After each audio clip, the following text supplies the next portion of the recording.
Mr. President Verhofstadt, Liberals and Democrats. Yes, Mr. Chairman. I think that the end game comes closer. According to the specialized press, and I'm quoting the Financial Times of today, international companies have started preparations for the breakup of the Eurozone. That's the reality today. Italy yesterday managed to raise 8 billion on the markets at an interest rate of 7.56%. And the yield for 3-year bonds was even higher, nearly 8% yesterday.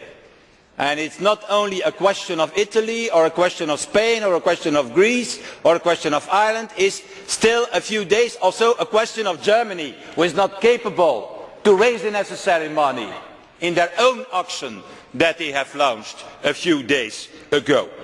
So I think that we are fast approaching the breaking point of the euro. And let us be blunt about this, it is not because of Greece. And it is not because of Italy. It is because of the incapacity of the two main players today in European politics, the incapacity of Merkel and Sarkozy to deal with this crisis. That is the euro crisis of today, their incapacity to find a solution. And today, I think, thank you, there are a few Germans, I think, in the supporters of Mrs. Merkel. Well, today Merkel and Sarkozy are not the solution, but I think either the obstacle for the solution of the crisis. Let's be clear, Merkel is excluding Eurobonds, is resisting a bigger role for the European Central Bank. She is even against the idea of her own wise economist. In other words, she is denying a bigger solidarity. That's the German position. And Sarkozy, on his side, is opposing a real fiscal union. In words, yes, he is in favour for a fiscal union, but in reality he still wants a political reading of the sanctions. And he is even opposed to the fact that the European Court of Justice should have the right to intervene in the budget. So, in fact, the French position of today is still defending the old Deauville deal, as if the Parliament has not changed the Deauville deal and the six-pack, and has voted another six-pack a few months ago, and as if there is no euro crisis. So let me say it very openly, it's true, Germany and France have made in the past agreements which have been beneficial and important for the Union. But today, however, Mr. Chairman, they form an obstacle to the survival of the Union today. Today, all who don't want to give up the Union and the Euro have, in my opinion, to stand up and to say no to this. We have enough of their half measures, their bad compromises and their deals that only calm the markets for 24 hours. But it's the only thing that they are capable for the moment. And the time is right today to say yes to an economic union, to a political union, yes to a Eurobond market, and yes to the proposal of the 5 wise Germans. It's time to say yes again to the euro.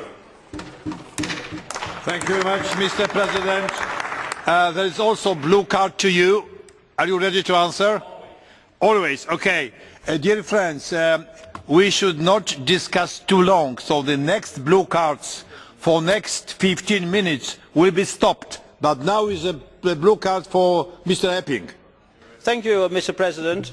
I listened to Mr. Verhofstadt again, who again supported the idea of Eurobonds.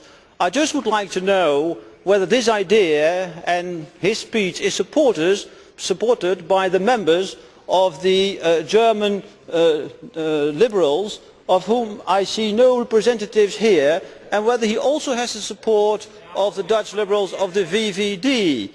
So I would like to know whether he speaks on behalf of his own group or whether Mr. Verhofstadt speaks on behalf of himself. Thank you.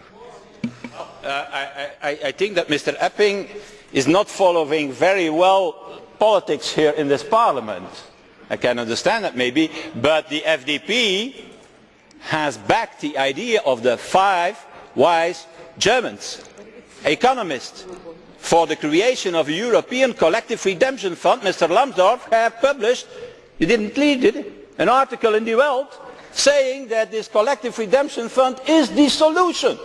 And what I don't understand is that Germany here in this plenary session of the European Parliament can accept it. The problem is not here. The problem is in Berlin for the moment.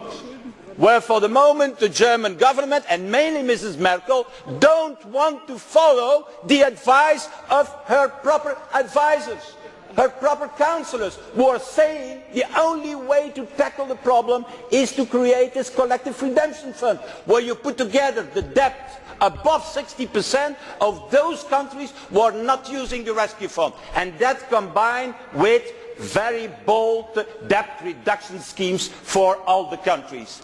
It's on paper, it's in the press. Thank you very much. What we are waiting for, what some people are waiting for, I think, is the end of the euro. And then only, in your group, there are many people in your group, the only thing, they applaud even. The only thing what they want is the end of the euro. Well, sorry. The next speaker, colleague Zahradil.